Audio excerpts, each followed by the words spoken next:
오늘 여러분이 그 누구보다 하나님을 만나게 되기를 축복합니다. 나를 잊어버리셔야 돼요.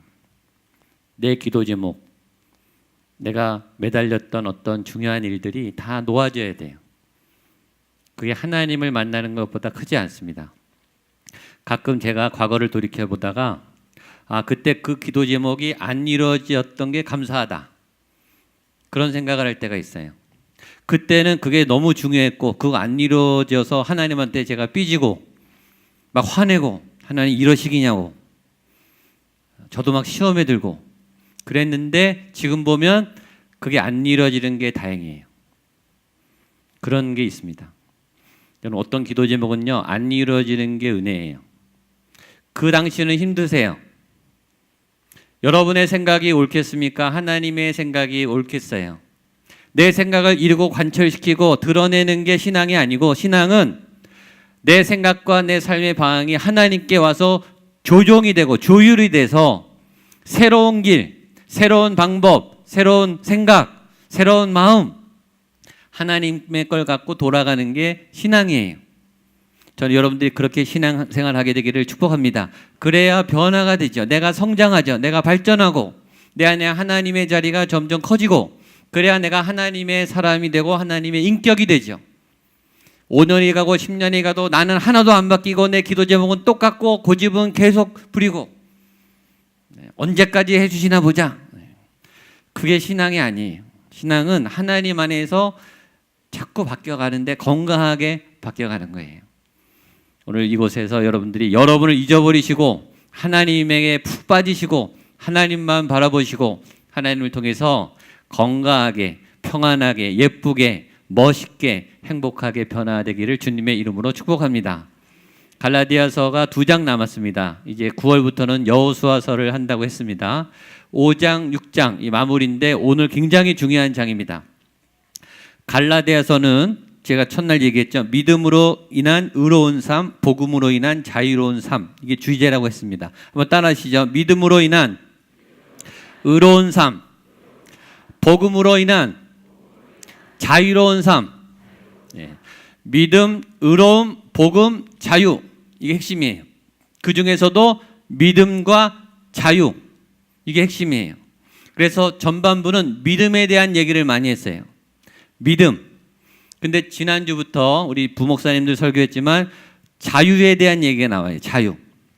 믿음으로 의롭다 하심을 입고 저희가 구원을 받고 복음 안에서 자유가 됐단 말이에요. 우리가 자유를 얻었어요.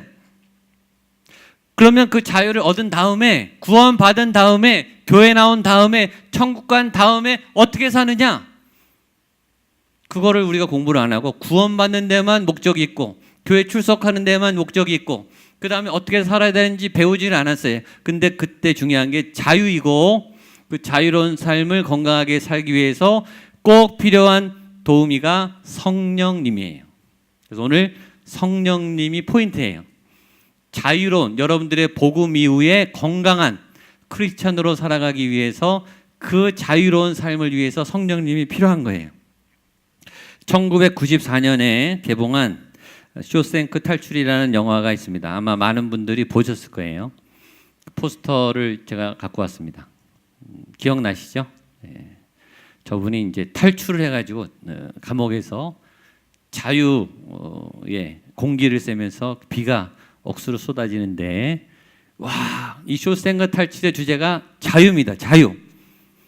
이제 감옥에서 탈출해서 자유를 얻은 그 포효, 그 감동, 이 영화의 주제입니다. 이 주인공 앤디라고 하는 사람은 아주 유능한, 젊고 잘생기고 똑똑하고 굉장히 아주 전도 유망한 부자 은행 간부예요. 간부인데 아내가 불륜을 저지르고 이 동거남하고 살다가 살해를 당합니다. 근데 이 앤디라고 하는 사람이 누명을 써요. 안 죽였는데 죽인 걸로 이 혐의를 받아서 쇼생크라고 한 아주 지독한, 절대 빠져나올 수 없는 죽음의 수용소에 갇히게 됩니다. 자신이 무죄다라는 주장할 단서는 아무것도 없어요. 뭔가 이제 함정에 빠져서 종신형을 살아야 되는 위기에 놓여 있습니다. 그래서 이 사람이 20년 계획하에 탈출 계획을 세워요. 저희 죄를 안 졌으니까 난 자유롭게 살겠다라고 탈출 계획을 세워서 드디어 탈출하는 것이 영화의 스토리입니다. 근데 저는 이 영화의 스토리를 얘기하려고 하는 게 아니라 그 영화 중간에 이 오랜 수감자들, 이 감옥에서 30년, 40년, 50년 이런 수감자들이 가석방이 돼서 이제 사회에 나오는 장면이 나옵니다. 이 50년 된 수감자 브룩스라고 하는 사람이 이제 드디어 석방이 돼서 사회에 나왔어요. 여러분, 감옥에서 50년을 살았으니까 할아버지가 됐어요. 그리고 자기가 아는 가족들이랑 지인은 다 죽었어요. 그리고 50년 동안 여러분 사회가 얼마나 빨리 바뀌었겠어요. 1990년 20세기 후반이니까. 그러니까 이 죄수였던 할아버지가 자유인이 됐는데 적응을 할 수 없는 거예요. 아무도 모르고 직장도 안 구해지고 자기는 50년 동안 감옥 안에서 아는 사람은 다 거기 있고 거기 생활이 익숙한데 이제 자유라고 줘서 나오니까 아무도 아는 사람이 없고 먹고 살 방법도 없고 사회에 적응할 수도 없고 그래서 어느 호텔에 가서 목을 매서 자살합니다.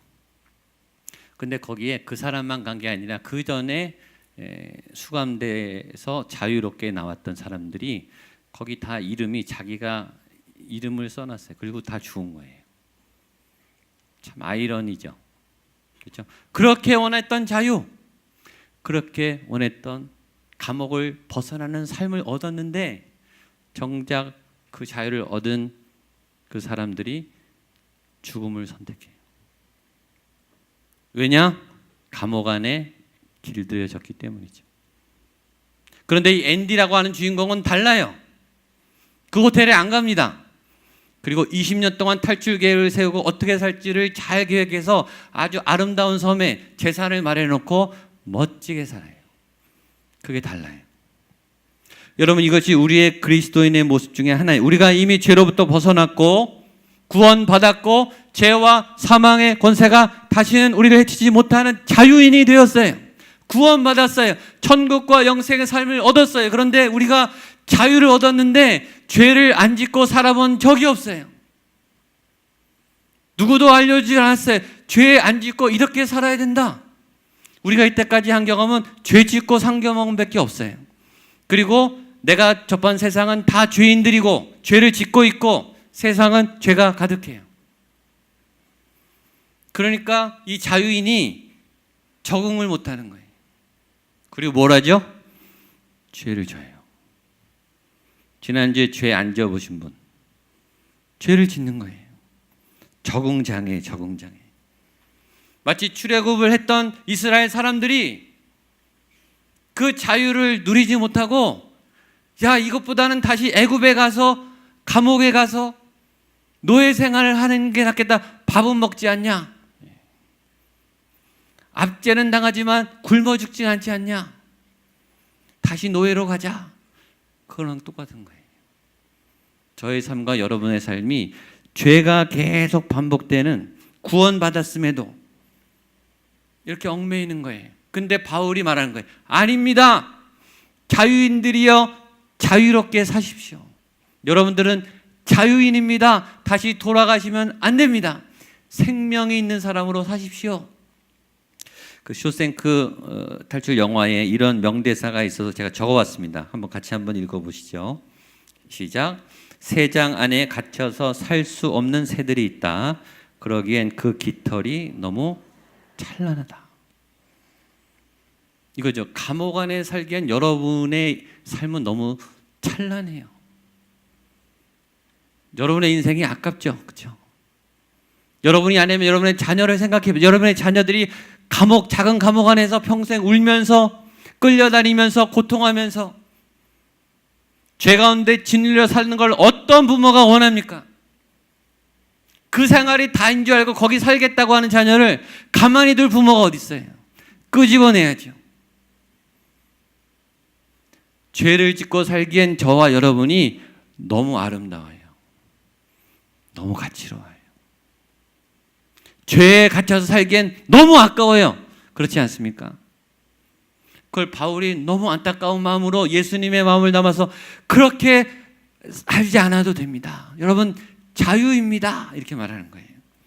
그것이 우리가 읽지 않았지만 갈라디아서 5장 1절 우리 본문 5장의 서두입니다. 같이 한번 읽어보겠습니다. 시작. 그리스도께서 우리를 자유롭게 하려고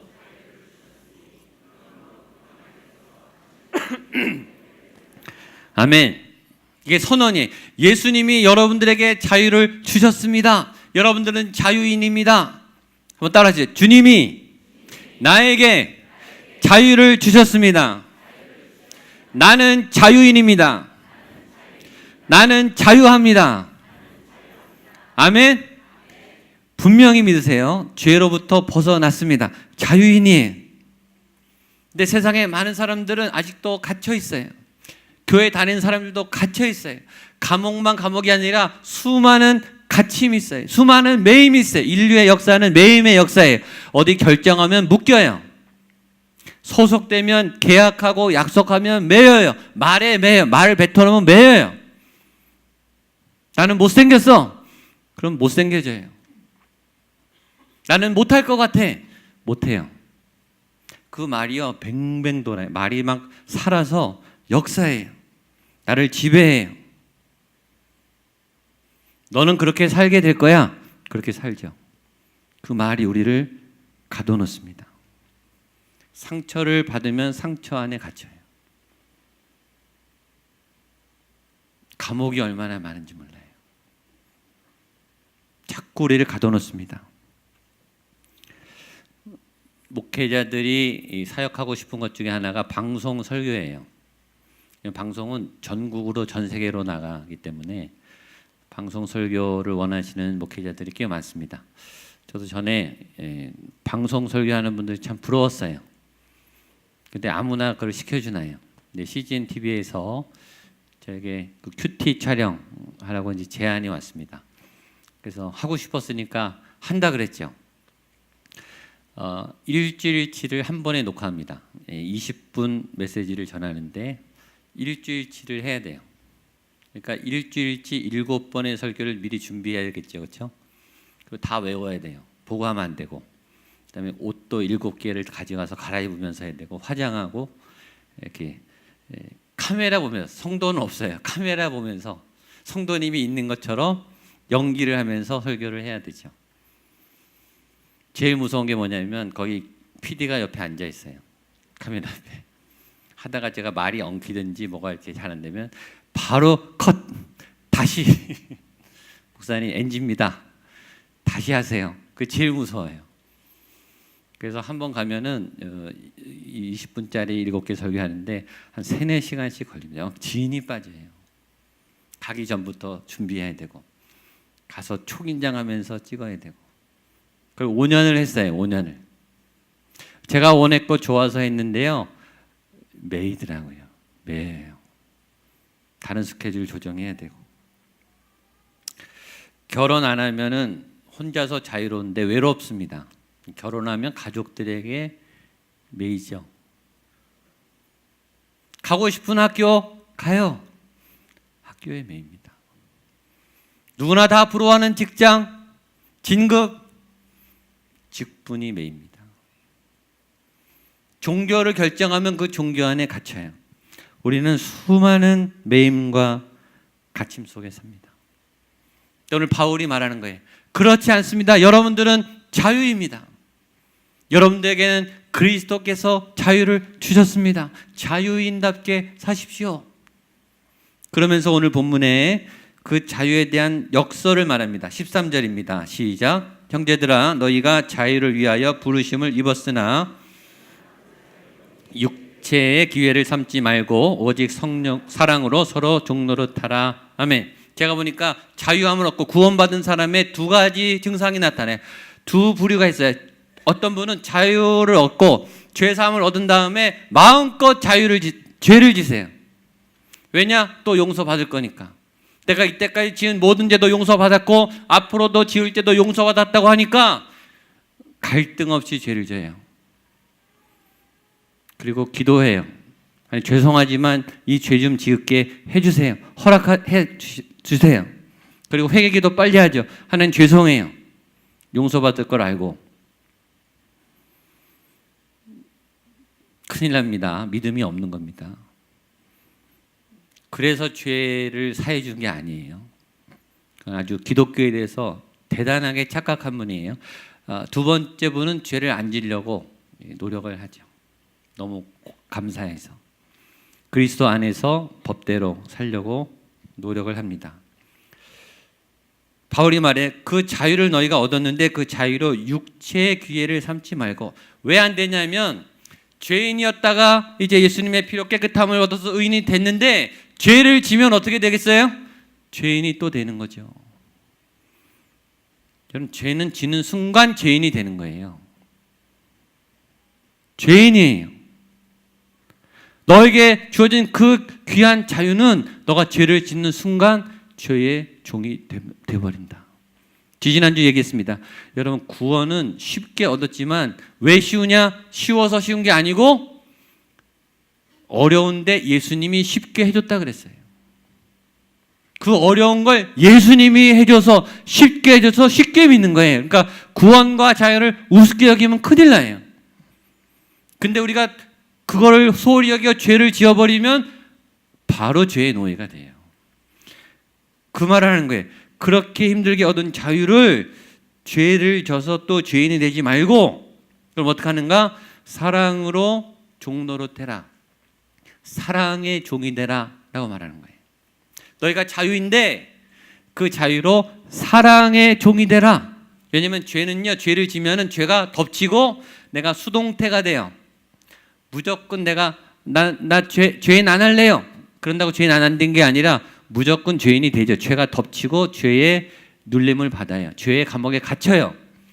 그런데 사랑의 종노릇은 자발적인 거예요. 내가 능동적으로 내가 선택하는, 내가 좋아서 하는 종노릇인 거예요.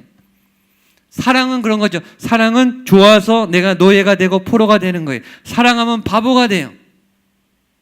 사랑하면 그 사람을 따라다니게 돼요. 그 사람을 바라보게 돼요. 그 사람을 위해서 희생하게 돼요. 그 사람에게 선물을 주게 돼요. 종이죠, 종. 근데 행복하죠. 내가 좋아서 해요. 그리고 나도 건강해져요. 나도 행복해요. 그런 사랑의 종이 되라라고 말합니다. 교회에 많은 사역자들이 페이가 없이 그냥 봉사하죠. 교회에서 임명해서가 아니라 예수님이 너무 좋아서 봉사하는 거죠. 너무 고마워서. 내가 받은 은혜를 주체할 수가 없어서 어떻게든 주님을 향해서 뭔가를 하고 싶은 게 봉사예요. 제가 알던 전회교회 한 분이 토요일마다 혼자 교회를 청소하셨어요. 혼자. 아무도 안 도와줘요.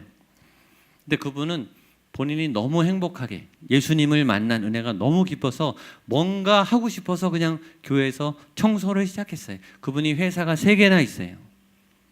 근데 토요일 오전, 주일 오전 예배 시간은 어떤 스케줄도 안 잡고 그렇게 바쁜 분이 교회 청소를 하는 거예요. 근데 그걸 보고서 다른 분들이 이제 같이 하기 시작해서 자발적 청소팀이 생겼어요. 시켜서 하는 게 아니에요. 나 스스로 매여서 예수님이 너무 좋아서 내가 청소한 그 자리에서 다른 사람들이 예배드리는 모습이 너무 행복해서 그냥 하는 거예요. 그런 헌신은 아름답죠. 그런 순전한 순박한 섬김은 너무 아름다운 거예요. 그렇게 살아라 라는 거죠. 14절 좀 더 보겠습니다. 시작. 온 율법은 내 이웃 사랑하기를 내 자신같이 하라 하신 한 말씀에서 이루어졌나니 만일 서로 물고 먹으면 피차 멸망할까 조심하라. 율법, 과거 율법은 이렇게 가르친 거죠. 너희가 하나님을 사랑하냐? 그러면 율법을 철저히 지켜라. 율법을 지키는 걸 보고 너희가 하나님 사랑하는 줄 알겠다. 예수님은, 바울은 그게 아니라 사랑하라. 사람을 사랑하고 하나님을 사랑하면 하나님이 너 율법 다 지킨 거야. 그렇게 해주신다 그랬다.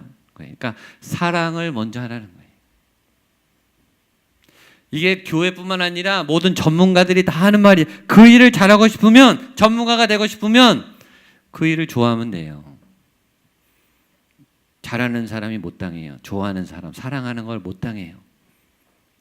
음악을 잘하는 방법은요, 음악을 사랑하면 돼요. 공부를 잘하는 법은요, 공부를 사랑하면 돼. 하고 싶어서 하는 공부는 못 말려요, 여러분. 말려도 안 돼요. 좋으니까 하게 돼요. 그리고 전문가가 되는 거죠. 운동, 요리, 디자인 무엇이든 전문가는 미치라, 그렇죠? 좋아하라, 사랑하라. 그게 힘이에요. 근데 음악 하다가 늘 좋기만 하겠냐고요. 고난이 많고 벽이 부딪히고 하기 싫고 위기가 와요. 그때 사랑하면 그 위기를 넘을 힘이 생기는 거예요. 부부가 결혼해서 어떻게 매일 행복하겠냐고요. 매일 내 마음에 어떻게 들어요. 근데 사랑하면, 좋아하면, 미워도 위기를 넘는 거예요. 그 힘이 주어지는 거예요. 사랑하면 율법을 뛰어넘게 되는 거예요. 그때 필요한 게 성령님이십니다. 16절로 18절입니다. 시작. 내가 이르노니 너희는 성령을 따라 행하라. 그리하면 육체 욕심을 이루지 아니하리라. 육체의 소욕은 성령을 거스르고 육체를 거스르나니 이 둘이 서로 대적하므로 너희가 원하는 것을 하지 못하게 하려 함이니라. 너희가 만일 성령의 인도하시는 바가 되면 율법 아래 있지 아니하리라. 아멘. 오늘 설교 제목입니다. 핵심 주제예요. 성령을 따라 행하라. 한번 따라하세요. 성령을 따라 행하라. 성령을 따라 행하십시오. 옆에 분에게 성령을 따라 행하십시오. 성령님만 따라가십시오. 아멘. 그 힘이 성령님을 통해서 나온다는 거예요. 하나님을 사랑하고 사람을 사랑할 수 있는 힘이, 이 힘이 얼마나 세냐면 육체의 소욕을 충돌해서 얘기해요. 육체의 소욕은 본능이에요. 본능. 탐욕, 정욕, 성욕, 식욕, 욕구. 우리의 호르몬이 시켜서 거부할 수 없는. 머리는 안 되지, 안 되지. 몸은 먹고 있고, 몸은 하고 있고, 몸은 보고 있고. 내 육체가, 내 몸이, 내 마음이, 내 생각이 컨트롤할 수 없는 이 욕구, 이 어마어마한 에너지죠. 막 끌려가요. 안 되는데, 하면 안 되는데 하면서 하고 있어요. 근데 그 힘을 이길 힘이 성령의 능력, 성령의 능력이기 때문이에요. 그러니까 성령의 능력이 우리를 바꿀 수 있는 거예요. 저와 여러분의 마음은 항상 전쟁 중이에요. 성령님이 강하면 성령님이 이겨요. 육이 강하면 육이 이겨요. 육이 강하다는 말은 뭐죠? 여러분 안에 성령님의 자리가 약해졌다는 뜻이에요. 근데 성령님이 은혜를 주시고 강하면 싸우기 시작해요. 안 돼. 하지 말자. 그래, 해보자. 그런데 처음에는 져요. 그러나 계속 싸우면 가끔 이겨요. 제가 자주 말하죠. 근데 안타깝게 가끔 이길 때 멈추는 분이 있어요. 하도 안 이겨보다가 한 번 이기니까 너무 좋은 거예요. 근데 곧 져요, 여러분. 가끔 이기는 걸로 버티는 분이 있어요. 거기서 벗어나게 되기를 축복합니다. 거기서 더 성령님과 함께하면 어떻게 될까요? 이기는 기회가 많아져요. 자신감이 생겨요. 그럼 어떻게 되냐면 죄가 낯설어져요. 여기 술 취함 나오죠? 전에는 술자리가 좋은데 성령 충만하면 술자리가 어색해진다고요. 전에는 죄 짓는 게 당연하고 편했어요. 오토매틱으로 죄를 졌는데 죄를 짓는 게 낯설어요. 그럼 편한 거예요. 교회 오래 다니시는 분들이 외형은 변하는데 아주 고집스러운, 자기만 아는 10년, 20년, 30년이 돼도 꼭 그 시간에 그 자리에 똑같이 보면은 안 변하는 죄가 다 있어요. 제가 알아요. 그거는 안 변해요. 다른 건 변해도 그런 죄가 여러분 안에 있습니다. 근데 성령님이 역사하시면 그게 들썩거려지는 거예요. 그게 변해야 돼요. 성령님은 그 죄보다 강하신 줄로 믿습니다. 그게 바뀌면요, 가족들이 제일 먼저 알아요. 당신 변했다. 성령님이 살아계신다. 이게 성령의 능력이에요. 그렇게 되면 여러분이 그렇게 좋아하는 열매를 맺는 겁니다. 마지막 보겠습니다. 22절로 26절 시작. 오직 성령의 열매는 사랑과 희락과 화평과 오래 참음과 충성과 온유와 절제니 이 같은 것을 금지할 법이 없느니라. 그리스도 예수의 사람들은 육체와 함께 탐심을 십자가에 못 박았느니라. 만일 우리가 성령으로 살면 구하여 서로 노력해 하거나 서로 투기하지 말지니라. 아멘. 그렇게 성령님 안에 있으면 열매가 열려요. 여러분, 열매는 맺는다고 열리는 게 아니라 성령님 안에 있으면 저절로 열려요. 열매는 그런 거예요. 열매는요, 시간 문제, 저절로 열려요. 문제는 뿌리를 내리고 햇빛을 받고 성령님 옆에 있으면 자라는 거예요. 열매는 걱정하지 마세요. 열매는 열립니다. 성경이 말했어요. 이 같은 것을 금지할 법이 없느니라. 성령의 열매는 아무도 못 막아요. 다만 우리가 성령의 열매를 맺는 상태에 있어야 되는 거예요. 사랑으로부터 시작해서 절제로 이어지는 9가지의 열매가 주렁주렁 맺히게 되기를 축복합니다. 열매가 있는 사람의 삶은 어떨까요? 여러분이 지금 열매가 넘쳐요. 성령의 열매가 막 흘러요. 어떻겠어요? 상상이라도 해보세요. 성령의 열매가 차고 넘치는 사람 어떻게 살까요? 기쁘죠? 충만하죠? 행복하죠? 여유가 있어요. 끝일까요? 어떻게 할까요? 나눠주죠. 하나님은 늘 넘치게 주기 때문에 나눠주게 돼 있어요. 그래서 은혜가 있는 사람은 자꾸 뭘 줘요. 교회 오면요, 꼭 밥 사주든지 뭘 이렇게 내는 분들이 있어요. 성령 충만한 분들이 넘치니까 내는 거예요. 근데 교회 오면 꼭 얻어만 먹는 분이 있어요. 26절, 헛된 영광을 구하여. 배고픈 분들이에요. 나눌 줄 모르는 분들은 본인이 지금 모자란 분이에요. 그래, 어떻게든 뺏어 먹으려고 하고 이득에 민감하고 없으면 화내고 지적하고 공격하고 열매가 없는 분들이에요. 그러니까 여러분의 신앙 상태는 정확히 여러분이 알고 계세요. 내 안에 성령님이 충만한가? 헛된 영광에 배고픈가? 증상으로 나타나게 돼 있어요. 열매가 가득한 분은 흘러 넘쳐요. 그래서 바울이 뭐라 그러냐면 성령으로 살면 성령으로 행할지니. 성령님이 함께하는 삶이 막 보이는 거예요. 누가 뭐라 그러지 않아도 이 사람의 그냥 일상에 넘쳐나요. 어떻게든 사주고 싶고 어떻게든 도와주고 싶고 어떻게든 잘해주고 싶고 어떻게든 보살펴주고 싶어서 안달이에요. 이런 분들이 사역자죠. 은혜가 막 넘치니까 주체가 안 된, 한 교회에서 안 되니까요. 그래서 뛰쳐나가는 게 선교예요. 지역으로 막 나가고. 그래서 교회가 건강한 교회는 막 나가는 거예요. 감당할 만한 은혜가 막 차고 넘치니까 막 가지고 나가는 거예요. 개인도 마찬가지고. 여러분들이 이런 성령의 사람이 되시기를 축복합니다. 자유롭게 마음껏 기쁨으로 성령님 안에 있는 자유로움을 누리게 되기를 바랍니다. 기도하겠습니다. 하나님 아버지, 우리에게 고귀한 자유가 주어졌습니다. 그러나 그 자유로 우리는 또 죄를 범하는, 또 쾌락을 좇는, 유욕을 따르는 어리석은 자가 되지 않도록 성령님 우리의 죄악을 멈추게 하시고 이제는 열매를 맺고 풍성히 나누는 하나님의 성령을 따라 살아가는 믿음의 삶으로 우리를 인도하여 주시옵소서. 예수님의 이름으로 기도하옵나이다.